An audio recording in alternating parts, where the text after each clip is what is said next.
আজ আমি স্বপ্ন পূরণ আর ভাগ্য বদলের গল্প বলতে এসেছি। এই স্বপ্ন পূরণ আমার মতো হাজারো কর্মপ্রত্যাশী তরুণের, এই ভাগ্য বদল চিরায়ত বাংলায় ছড়িয়ে ছিটিয়ে থাকা কোটি প্রাণীর।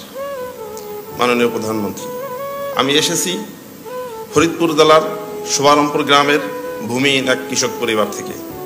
বাবা আর ভাইদের সাথে অন্যের জমিতে সেচ দেয়া, চুক্তিতে ধান পাট কাটা, ক্ষেত নিড়ানি দেওয়াই ছিল আমার পরিবারের উপার্জনের উৎস। ঝড় বৃষ্টির রাতে ছনের ঘরে চালা উড়ে যাওয়ার ভয়ে ঘুম হতো না আমাদের।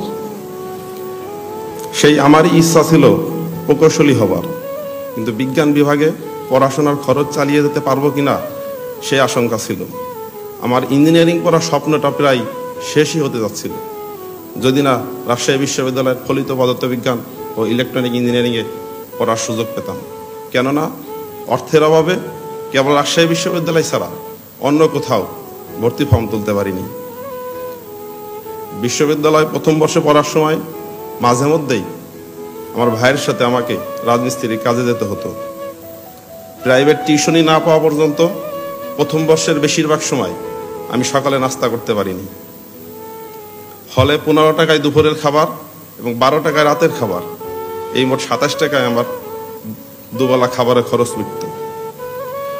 রাতের খাবার থেকে পরদিন দুপুর পর্যন্ত প্রায় 18 ঘন্টা না খেয়ে থেকে আমার মনে আছে ল্যাব থেকে আসার সময় ক্ষুধায় বাঁকা হয়ে যেতাম আমি। মাননীয় প্রধানমন্ত্রী, এমন একটা অনিশ্চিত জীবন থেকে উঠে এসে আজকে আপনার সামনে কথা বলার সুযোগ পেয়েছি বলে পরম করুণাময় মহান আল্লাহর নিকট লাখো কোটি শুকরিয়া।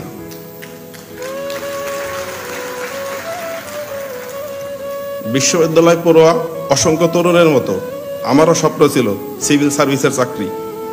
মাননীয় প্রধানমন্ত্রী, সরকারি চাকরি প্রাপ্তিতে আপনি মেধাকে সর্বোচ্চ অগ্রাধিকার দিয়ে নিরপেক্ষতা, স্বচ্ছতা ও যোগ্যতার মূল্যায়ন নিশ্চিত করেছেন।